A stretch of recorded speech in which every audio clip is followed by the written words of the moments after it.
人到了一個年紀，最重要的事情不是身邊有多少朋友，也不是通訊錄裏有多少名字，而是你身邊留下來的人，究竟讓你的心更安定，還是更疲憊？我這一生看過很多人，也經歷過很多風浪。年輕嘅時候，我也曾經以為人脈越廣，路就越寬，朋友越多，人生就越有依靠。可是走過半生之後，我慢慢明白一件事：真正能陪你走遠的，從來不是那些表面熱鬧的人，而是那些讓你心裏踏實的人。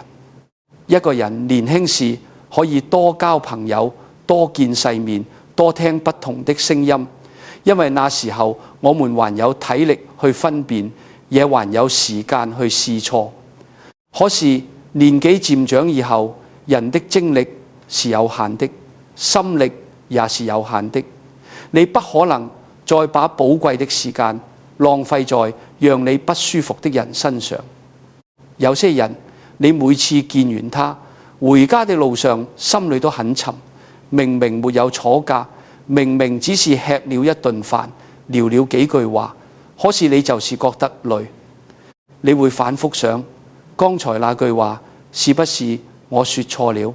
我是不是太敏感了？是不是我不夠大方？其實很多時候不是你太敏感，而是你已經忍太久了。做人要厚道，這句話沒有錯；朋友之間要講情義，這也沒有錯。可是厚道不是讓別人無止境地消耗你，情義也不是讓你一輩子委屈自己去成全別人。真正好的關係應該讓兩個人都感到舒服，而不是只有一個人在忍耐，另一個人在索取。我從年輕時做工開始就知道一件事：任何東西都有成本，錢有成本，時間有成本，心情也有成本。你把時間給了錯的人，就沒有時間陪對的人；你把耐心給了不值得的人，就沒有力氣照顧自己；你把善良用在貪得無厭的人身上，最後受傷的往往是你自己。很多人到了晚年，最放不下的不是錢，而是人情。總覺得認識這麼多年了，不好意思拒絕。大家都一把年紀了，何必計較？朋友越來越少，能忍就忍吧。可是我想告訴各位，越是到了後半生，越要懂得整理關係。衣櫃裏不合身的衣服放得越多，越找不到真正適合自己的那一件。人的心也是一樣。如果你身邊堆滿了讓你疲憊的人，你就很難看見那些真正珍惜你、尊重你、願意陪你安靜走下去的人。人生下半場，最怕的不是孤單，而是明明身邊有人，心卻更孤單。最可惜的不是朋友變少，而是把不值得的人留得太久，讓真正值得的人沒有位置靠近。所以一個人到了晚年，要學會問自己一個很簡單的問題：這個人讓我變得更安定，還是更混亂？和他相處之後，我是更有力量，還是更疲憊？我在他面前能不能自然說話，能不能安心做自己？答案其實都在你的心裏。如果一個人總是讓你不安，讓你內耗，讓你懷疑自己，讓你一次又一次失去平靜，那麼不管你們認識多久，都要懂得保持距離。不是翻臉，不是怨恨，而是把自己的生活慢慢收回來。人生走到最後，真正屬於你的東西不多，健康、時間、心安，這三樣比什麼都珍貴。錢失去了，還可以慢慢安排；面子失去了，其實也沒有那麼重要。可是心一旦長期被消耗，人就會老得很快，日子也會失去光亮。各位，做人要善良，但善良一定要有邊界；待人要寬厚，但寬厚不能變成縱容。你可以理解別人，但不能因為理解別人就一再委屈自己。後半生，請把時間留給讓你安心的人，把笑容留給真心待你的人，把心事留給懂得珍惜的人。朋友不在多，而在真；關係不在久，而在舒服。一個人最大的清醒，就是知道什麼人該珍惜，什麼人該遠離。到了這個年紀，不必再討好所有人，也不必再證明自己有多大方，能讓自己的心安靜下來，能讓日子過得乾淨踏實，這才是真正的智慧。人這一生最怕的不是沒有錢，而是把辛辛苦苦存下來的錢交到不懂珍惜的人手裏。尤其到了晚年，每一分錢都不只是數字，它是年輕時流過的汗，是忍過的苦，是一天一天省下來的安全感。我很早就出來做事，年輕時在工廠裏做塑膠花，從早做到晚，知道錢不是從天上掉下來的。那時候一塊錢要用得很小心，因為它背後是時間，是體力，也是責任。後來做生意辦企業，我更加明白，金錢本身沒有好壞，真正要看的是一個人面對金錢時的態度。有一種人平常跟你稱兄道弟，說話很親熱，見面也很客氣，可是只要他一開口談錢，你就會感到為難。他不會直接逼你，他會用感情來包裝要求。他會說：我們認識這麼久了，你不會不幫我吧？他會說：我只是暫時周轉一下，很快就還你。他也會說：你現在日子過得比我穩，幫我一次應該不難吧？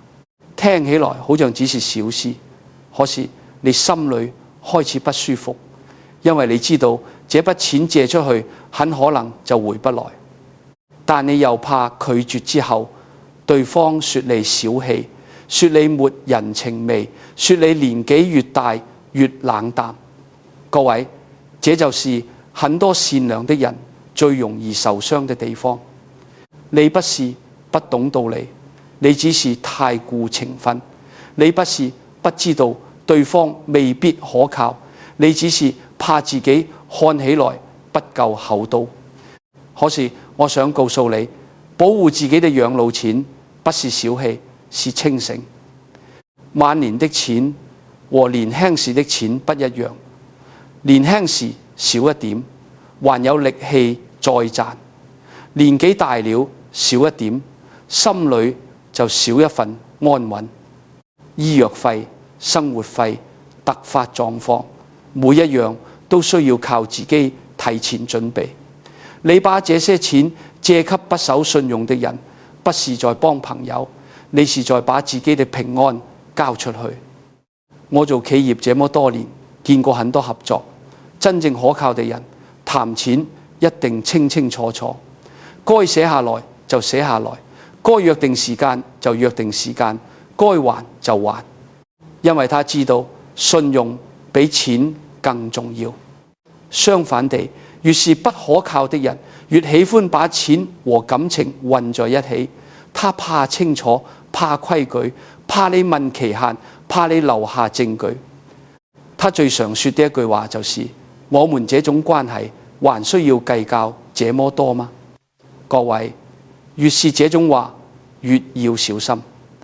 真正的情分不怕清楚，真正的朋友不會讓你為難，真正懂得尊重你的人不會拿你們多年的交情來壓你，更不會讓你因為拒絕而內疚。有些關係表面上維持了很多年，其實是靠你一再退讓撐起來的。你借了一次，他覺得你容易說話；你借了第二次，他覺得這是理所當然；等到第三次，第四次你才發現自己不是朋友，而是對方方便時可以取用的錢包。更痛苦的是，錢借出去以後，關係也變了。見面時你不自在，想問又不好意思問，不問心裏堵着，問了又怕場面難看。最後明明是你幫了人，卻變成你自己躲住對方。這不是借錢，這是把自己的心安借出去了。所以到了這個年紀，要學會一件事：凡是讓你心裏不安的錢，不要借；凡是讓你不好意思拒絕的要求，更要停下來想一想。拒絕不代表你沒有情義，拒絕只是你知道自己的界線在哪裏。你可以平靜地說：我現在也要為自己的生活做安排，這件事我真的不方便。說到這裏就夠了，不要解釋太多，因為解釋越多，對方越有空間說服你。也不要一直道歉，因為你沒有做錯。如果一個人因為你不借錢就開始冷淡你、責怪你、到處說你不好，那你反而應該感謝這件事，因為這筆沒有借出去的錢幫你看清了一個人。我常說，做人要有善心，但做事要有分寸。善心沒有分寸就會被人利用，情義沒有界線就會變成負擔。晚年真正要守住的不只是錢，而是尊嚴和安穩。你的錢是你一生努力留下來的依靠，不是別人反覆試探你底線的工具。請記住，能因為錢離開你的人，本來就不是因為真心留下來的。真正的朋友看重的是你的為人，不是你的存款。真正值得來往的人，即使你幫不了他，他也會理解你；即使你拒絕他，他也不會因此否定你。所以從今天開始，不要再因為怕不好意思就勉強自己答應，不要再因為認識很久就把自己的晚年安全交出去。錢可以幫人，但一定要幫對人；善良可以給人，但一定要給值得的人。人到晚年，最重要的不是讓所有人都說你好，而是讓自己睡得安穩，活得踏實。真正的福氣是手裏有一點保障，心裏有一份清明，身邊有幾個不拿利益考驗你的人。一個人值不值得深交，不是看他順利時說了多少好聽話，而是看他犯錯時有沒有勇氣承認。我做生意這麼多年，見過各種人，有些人能力很強，口才很好，表面也很體面，可是一遇到問題，第一件事不是解決，而是推責任。事情成功是他的功勞，事情失敗就一定是別人的問題。這樣的人，不管他多聰明，我都不敢把重要的事交到他手上，因為我很早就明白，一個不肯認錯的人，最後一定會讓身邊的人替他承擔代價。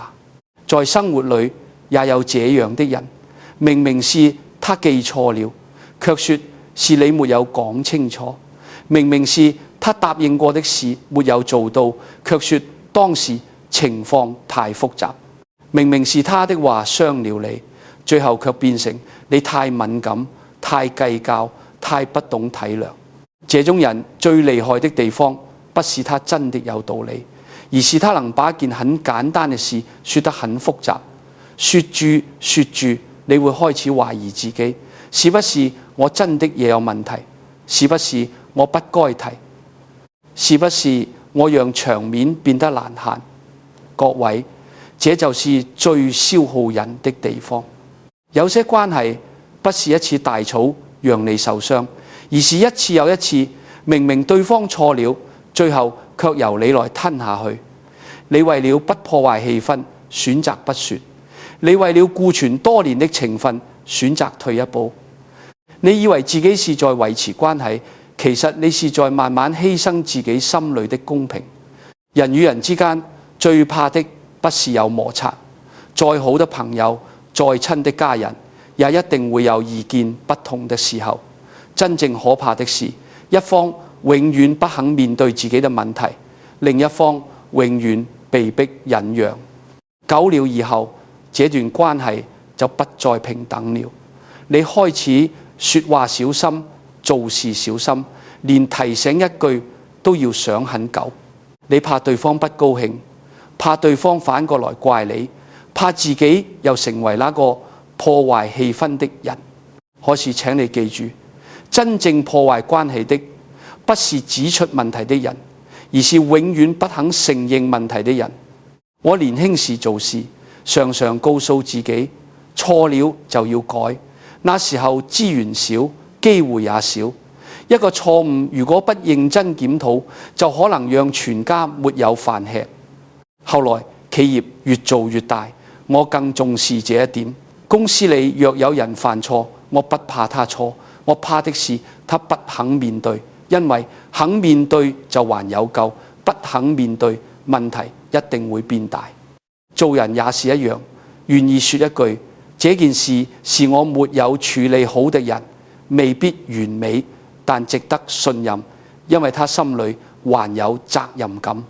可是永遠只會說不是我的問題的人，哪怕嘴上再親近，也不能把心交得太深。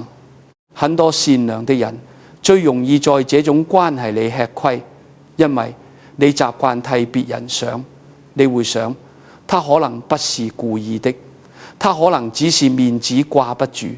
大家認識這麼久了，何必計較？於是你一次退，兩次退，最後退到自己的心都沒有位置了。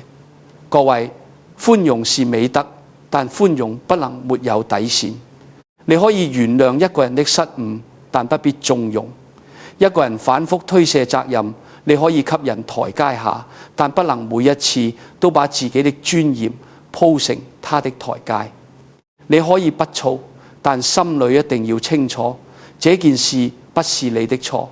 不要把別人的責任背在自己身上。面對這樣的人，不一定要爭輸贏，很多時候跟不肯認錯的人爭道理，只會讓自己更累。你要做的是看清楚，然後慢慢調整距離。如果一個人總是讓你覺得委屈，總是讓你在關係裏懷疑自己，總是讓你替他的錯收拾情緒，那你就不要再把他放在太重要的位置。可以客氣，但不要親近；可以來往，但不要深交；可以點頭寒暄，但不要再把自己的心事交給他。人到晚年，最寶貴的是心平氣和。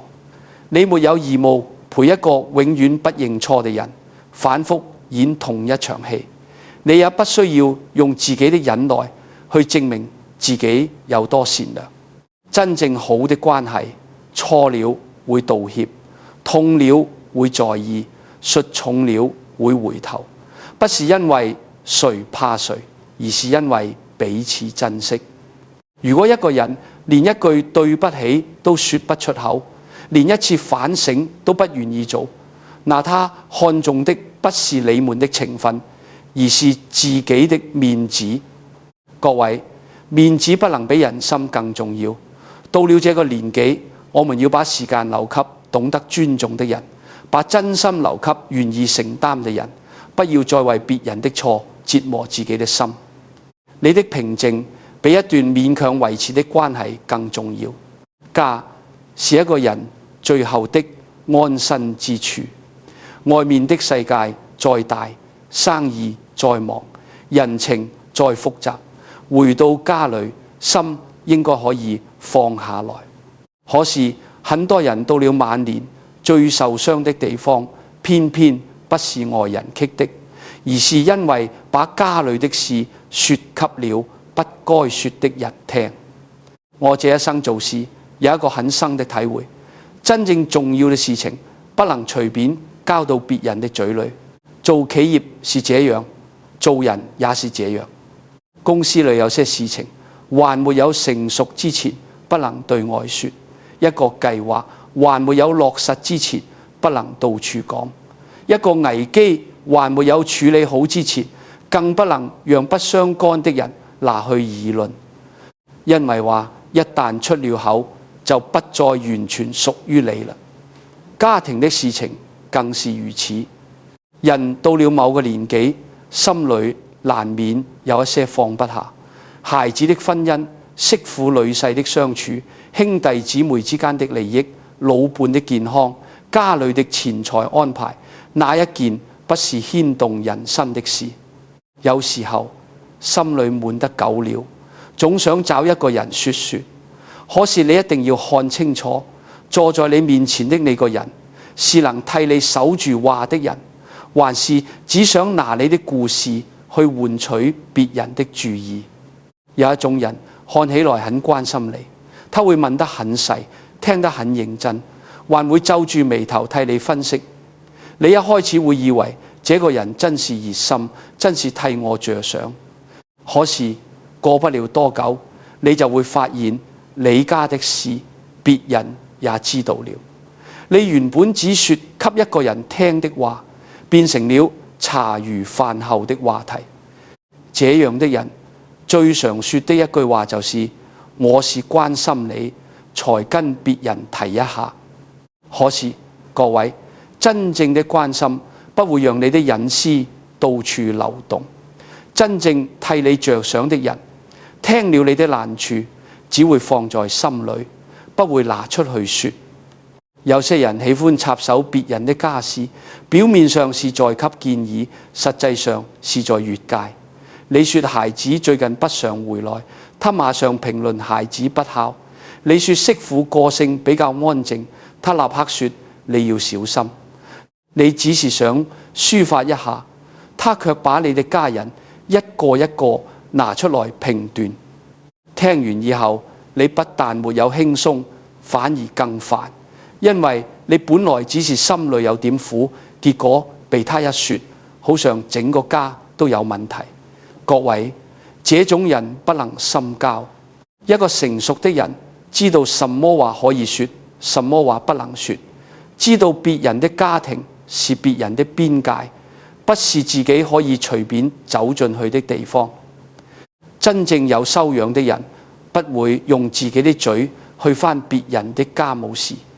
我年輕時在商場上學到一件事：邊界越清楚，合作越長久。親兄弟之間帳目也要明白，老朋友之間分寸也要守住。沒有邊界的感情，最後往往會變成傷害。家庭也是一樣，家裏的事不是不可以說，而是要看對誰說。你可以找真正可靠的人，找有智慧的人，找能安靜聽你說完又不會把話傳出去的人，但不要因為一時心軟，就把最私密的痛苦交給一張不穩的嘴。到了晚年，更要懂得保護自己的家庭。不是所有人都配知道你的家事，不是所有關心都值得你打開心門。有些人問得越多，並不代表他越在乎你，只是因為他想知道更多可以談論的材料。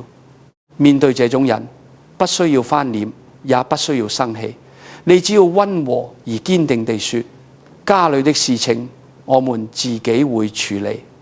這句話不重，但很有力量。他是在告訴對方：謝謝你的關心，但這裏不是你可以再往裏走的地方。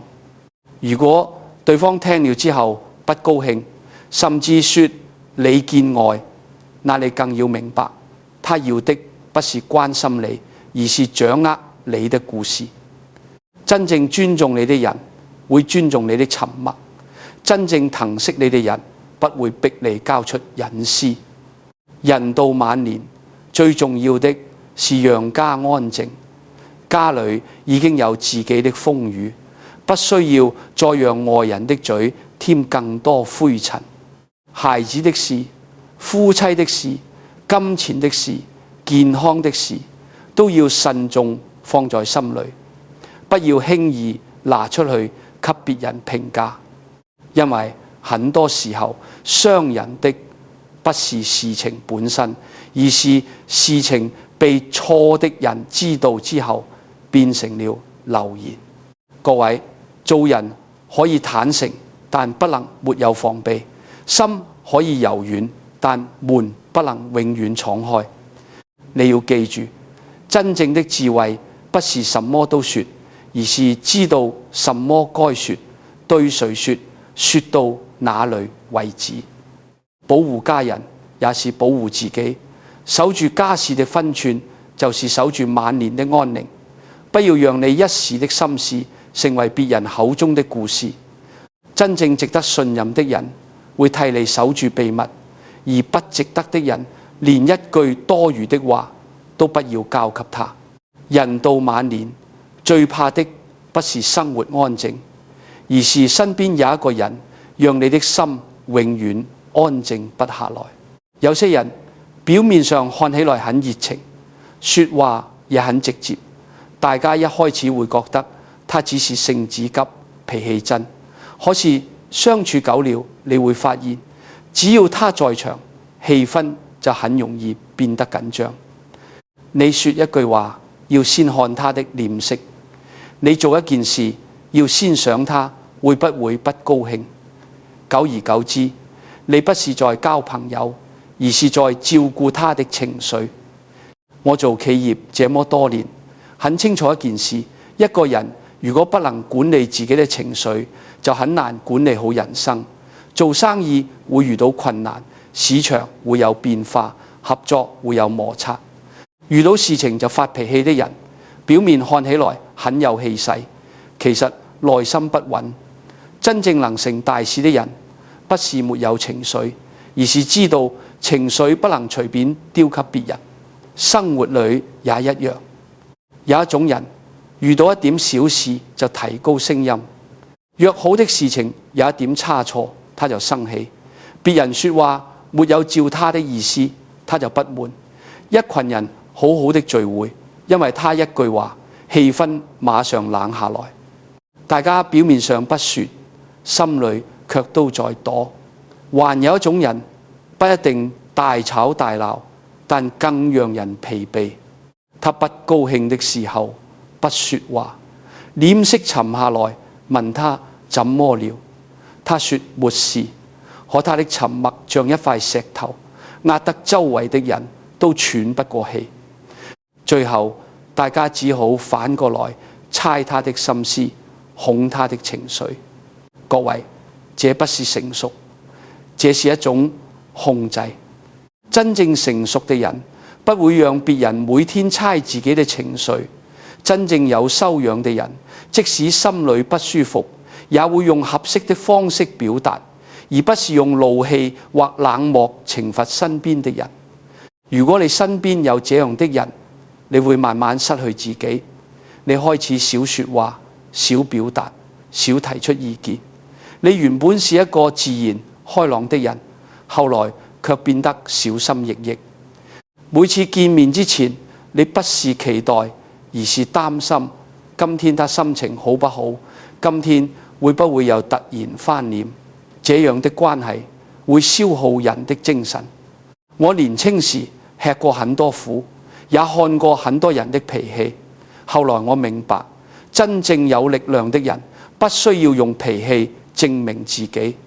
越沒有底氣的人，越容易用聲音壓人；越不懂尊重的人，越喜歡讓別人圍住他的情緒轉。到了晚年，我們沒有必要再承受這樣的消耗。你的時間很珍貴，你的健康也很珍貴。不要把每天的心情都交給一個情緒不穩的人決定。當對方開始發脾氣，或者用沉默讓你難受時，你不必急住解釋，也不必立刻低頭。你可以平靜地說：今天情緒不適合談，我們改天再說。說完就離開那個場面，不是逃避，而是保護自己。很多善良的人會覺得不好意思，總想注視不是自己那裡做得不夠好。可是請你記住，一個人的情緒是他自己的功課，不應該變成你的責任。你可以體諒他，但不能替他承擔；你可以理解他，但不能讓他反覆傷害你。除了情緒不穩的人，還有一種人也很消耗人，就是永遠不會真正聽你說話的人。你剛開口說自己最近身體不舒服，他馬上說他更嚴重。你說心裏有點煩，他立刻講他以前更辛苦。你分享一件開心的事，他又把話題拉回自己身上。到最後，你明明是想找人說說心事，卻變成坐在那裏聽他講一整晚。這種人不是沒有耳朵，而是心裏沒有胸圍。他聽你說話，不是為了理解你，而是在等一個機會把話題轉回自己身上。真正的關係需要互相看見。你說話時，我願意聽；我難過時，你也願意停下來陪我，這才叫交情。如果每一次談話都只剩下一個人表演，另一個人鼓掌，那就不是朋友，而是觀眾。我在商場上常說，會聽比會說更重要。會說的人很多，會聽的人很少。真正有智慧的人，聽別人說話時，不急住判斷，不急住比較，也不急住給答案。他會先讓對方的心有地方放下來。所以到了這個年紀，請把心的話留給懂得聽的人，不要再把心事交給只想說自己的人。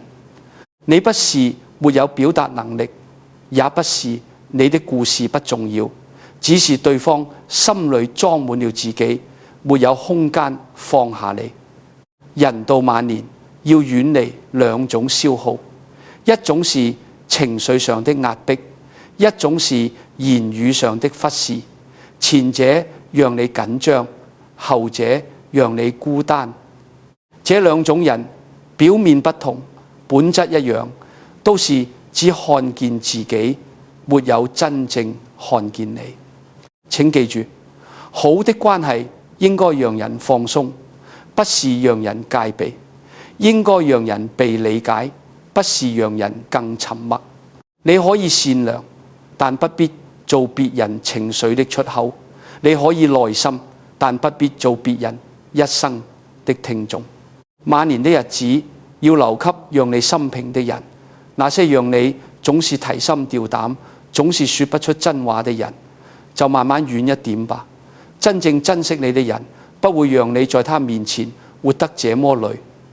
人這一生，真正能看清一個人，不是在春風得意的時候，而是在你最困難的時候。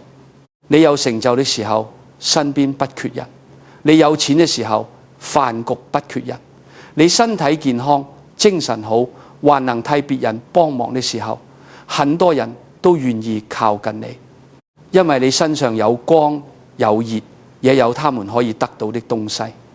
可是當你身體不好了，事業不順了，家裏出了問題了，心情低落了，你再看看身邊還剩下誰？那個時候留下來的人才是真的。我年輕時很早就出來做事，人生不是一開始就順利。早年生活辛苦，很多事情都要靠自己咬牙撐過去。後來做生意也經歷過市場變化、資金壓力、人情冷暖。人在順境時聽到的多半是好話，人在逆境時看到的才是人心。有些人平常跟你很親近，一起喝茶、吃飯、聊天時，表現得像多年老友。你有好消息，他第一個來祝賀；你有好處，他也很自然地靠近。可是當你真正需要一個人陪你坐一會兒，問候一句，伸手扶一下的時候，他就不見了。他會說忙，他會說最近事情多，他會說改天再看你。他也可能什麼都不說，只是慢慢不再聯絡。等到你身體好了，事情過去了，日子又恢復平穩了，他又出現了，好像中間什麼都沒發生過一樣，笑住說好久不見，找時間一起吃飯吧。這時候你心裏會有一種說不出的感覺，不是恨也不是氣，而是一種很淡的清醒。你忽然明白，原來這個人只能陪你走熱鬧的路，不能陪你走寒冷的路。各位，到了晚年，最怕的不是朋友少，而是把過客當成知己。有些人只能同樂，不能共苦。你不能說他一定壞，但你要知道他的位置不能放得太深。這種人可以客氣往來，可以點頭寒暄，可以偶爾見面喝茶，但不要把真正的心交給他。人生的關係要分層次，不是每一個認識多年的人都值得放在心裏最重要的位置，不是每一個嘴上說關心你的人都會在你需要時出現。做企業時，我常常看重一個人的穩定性，順利時很積極，的人不稀奇，困難時還願意負責的人才難得。合作如此，友情也是如此。能在你好的時候靠近你不算本事，能在你低谷時不離開才叫情分。很多人心太軟，總是替別人找理由。你會想，他也許真的忙，他也許有自己的難處，他不是故意的。這些想法沒有錯，人應該寬厚，但寬厚不是一次又一次替對方抹掉事實。事實就是在你最需要的時候，他沒有在。你可以理解他，但不必再像以前那樣信任他。你可以不責怪他，但不必再把他放回原來的位置。這不是小氣，這是清醒。人到晚年，要學會重新分配自己的真心。誰在你生病時問候過你？誰在你低落時陪你說過話？誰在你無助時沒有轉身離開？這些人才值得你把時間留給他們。有時候真正的朋友不一定說很多漂亮話，他可能只是簡單問一句你好一點了嗎？也可能只是幫你買一碗粥，陪你坐一個下午，或者在你不想說話時安靜地待在旁邊。這些小事看起來不大，卻最有重量。因為人在困難時最需要的不是大道理，而是有人讓你知道你不是一個人。我見過太多人把時間浪費在那些熱鬧時才出現的人身上，卻忽略了真正默默關心自己的人。等到年紀大了才明白，人生最貴的不是錦上添花，而是雪中送炭。錦上添花的人很多，雪中送炭的人很少。春天來看花的人很多，冬天陪你守寒的人很少。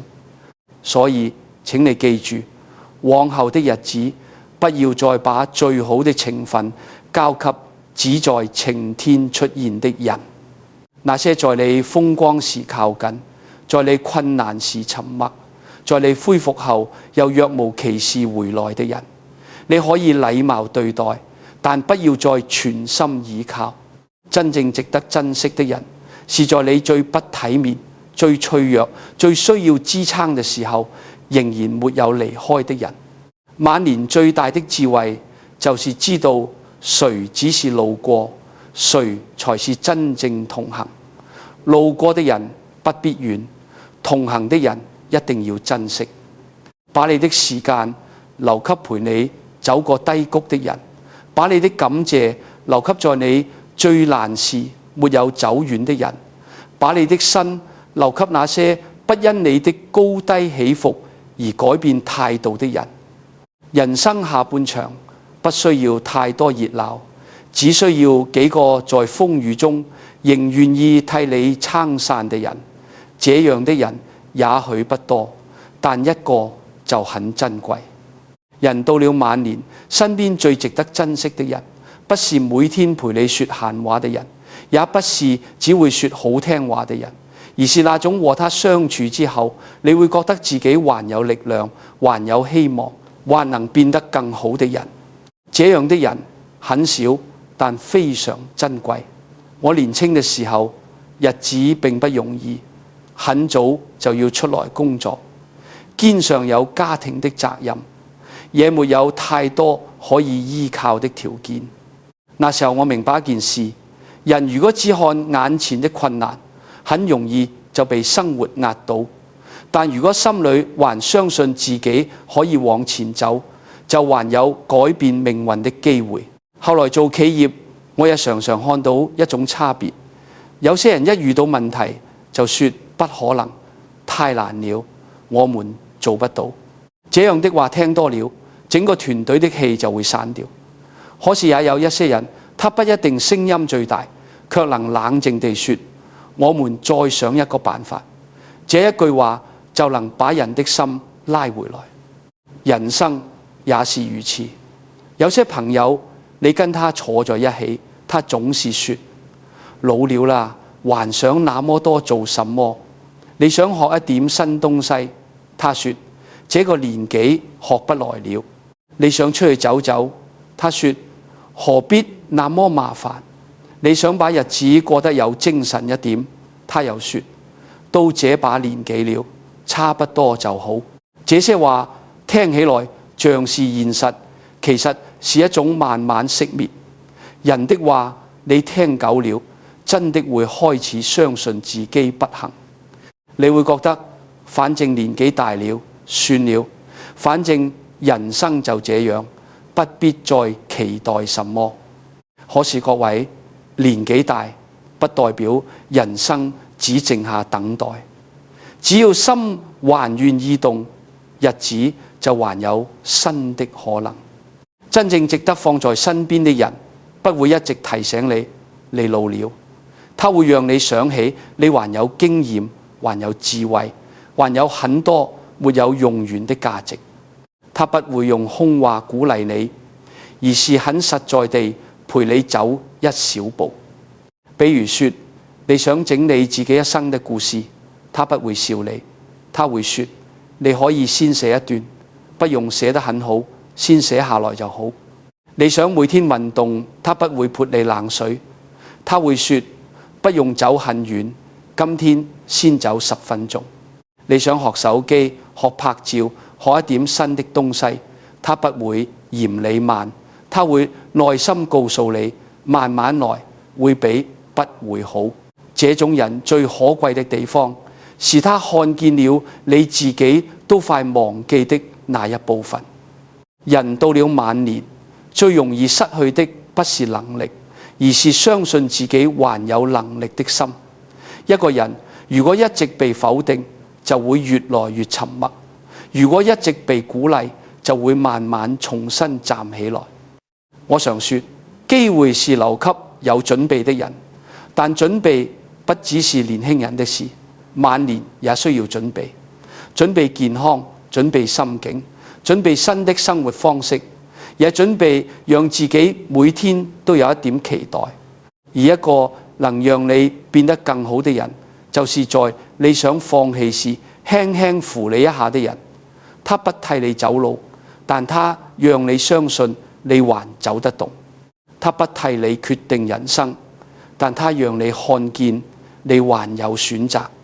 這樣的人不一定很有錢，也不一定很有地位，他可能只是說話溫和，做人踏實，心裏有光。可是和他在一起，你不會覺得自己被消耗，反而會覺得心裏慢慢亮起來。各位，這就是貴人。貴人不一定給你錢，也不一定給你機會。真正的貴人是讓你重新看見自己的人。當你覺得自己沒用了，他讓你知道你還有價值；當你覺得人生只剩下過一天算一天，他讓你開始期待明天。所以到了這個年紀，要特別珍惜那些讓你想變好的人，和他們多走近一點，多說話，多學一點他們看事情的方法，因為人的心境是會互相影響的。你常常跟抱怨的人在一起，心會變灰；你常常跟積極穩重的人在一起，心會變亮。同時你自己也可以成為這樣的人。不要總是對身邊的人說不可能，不要一開口就否定別人的想法。也許一句你可以試試看，就能讓一個人重新有勇氣。也許一句慢慢來，不急，就能讓一個人不再害怕開始。人到晚年，能給別人的最大幫助，不一定是金錢，而是一份相信。相信對方還有力量，相信對方還能走下去，相信對方不是因為年紀大了就失去了價值。這份相信會變成一種很深的支持。請記住，好的朋友不是讓你停在原地的人，而是讓你願意往前走的人。好的關係不是一起抱怨人生，而是彼此提醒日子還可以過得更好。晚年的福氣不只是有飯吃、有屋住、有錢用，更是身邊有一兩個人讓你覺得自己仍然值得好好生活。如果你身邊有這樣的人，請好好珍惜，不要把它當成理所當然。因為在這個世界上，願意相信你、鼓勵你、陪你慢慢變好的人是很難得的。人生下半場，遠離讓你變得灰暗的人，靠近讓你變得明亮的人。你會發現，年紀雖然增長，但心可以不老；腳步雖然慢了，但方向仍然可以很清楚。真正好的關係會讓你在歲月裏不是越來越疲憊，而是越來越安定，越來越有光。人到了晚年，最難得的福氣不是身邊有很多人陪你熱鬧，而是有一個人願意安安靜靜聽你把話說完。我這一生見過很多能說話的人，做生意的人，會談判、會表達、會說服別人，這些能力都很重要。可是走到後來，我越來越明白，真正有分量的人，往往不是最會說的人，而是最會聽的人。會說話是本事，會聽人說話是修養。很多人一開口就急住表達自己，你剛說一句，他已經準備好10句要回你。你談自己的難處，他立刻告訴你他以前更難。你說身體不舒服，他馬上說他的病更嚴重。你想說心裏的孤單，他卻把話題轉成他自己的經歷。這樣的對話看起來很熱鬧，其實很孤單，因為你坐在他面前，卻沒有被真正看見。你的話被聽見了聲音，卻沒有被聽進心裏。久而久之，你就不想再說了。不是你沒有心事，而是你知道說了也沒有地方安放。各位，晚年最珍貴的關係是讓你能放心說話的人。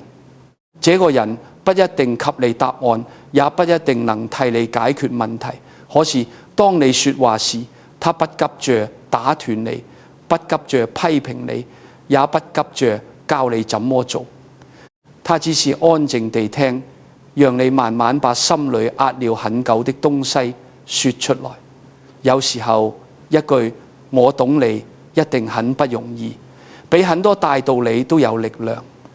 我年輕時做事很重視傾聽，因為只有真正聽進去，才知道別人需要什麼。只有先理解對方，才知道事情該往哪裏走。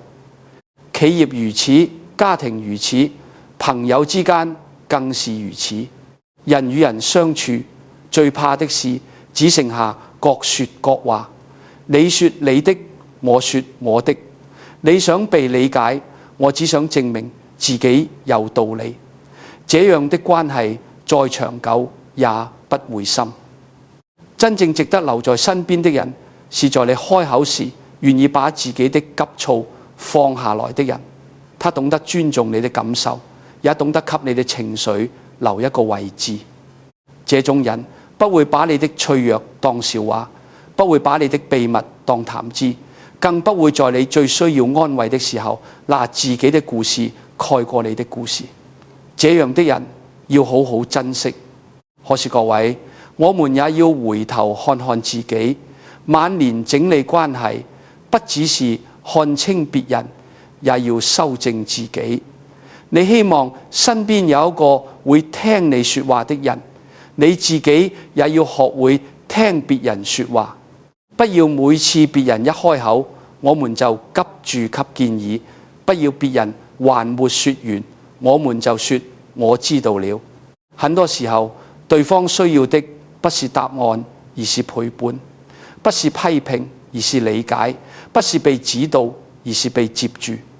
一個人能被好好聽見，心就會慢慢安定下來。人生到了後半場，真的要開始整理身邊的人。年輕時我們追求熱鬧，年紀大了才知道安靜比熱鬧更難得。年輕時我們怕朋友少，年紀大了才明白錯的人太多，比沒有人更累。關係就像一個房間，房間裏堆滿了舊物、不合用的東西，你就沒有空間放真正重要的東西。人的心也是一樣，如果你一直把那些消耗你、否定你、利用你、讓你緊張的人留在身邊，真正溫暖你的人就很難靠近。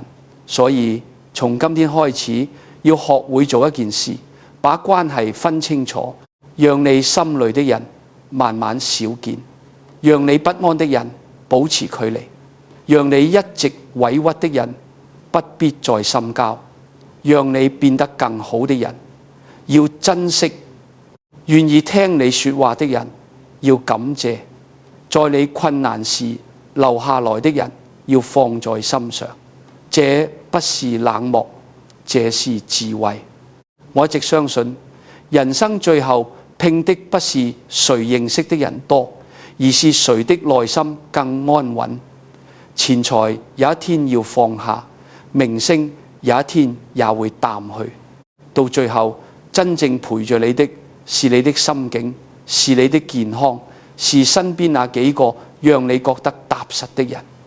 各位，不要再為了面子勉強留住錯的人，不要再因為認識多年就忽略自己心裏的疲憊。時間不會回頭，晚年的每一天都很珍貴，你要把它留給值得的人，也留給更好的自己。今晚你可以安靜坐下來，想一想身邊的人，問自己一句話：跟這個人在一起，我是更長自己，還是更不長自己？如果答案是更疲憊、更委屈、更沉重，那就慢慢把距離拉開，不要怨，不要恨，只要把自己收回來。如果答案是更安定、更明亮、更有力量，那就好好珍惜，主動打通電話，說一句感謝，約一次見面。真正好的關係也需要用心維護。人生下半場不必追求熱鬧滿座，只求心中清明，身邊有2、3個真心的人，能一起喝茶，一起說話，一起安靜老去，已經是很大的福氣。請記住，好的關係會讓你心變清澈，錯的關係會讓你心變渾濁。人要靠近清澈的人，也要讓自己成為清澈的人。到了這個年紀，少一點討好，多一點自在；少一點糾纏，多一點清醒；少一點消耗，多一點安寧。這樣往後的日子才會越走越穩，越活越有光。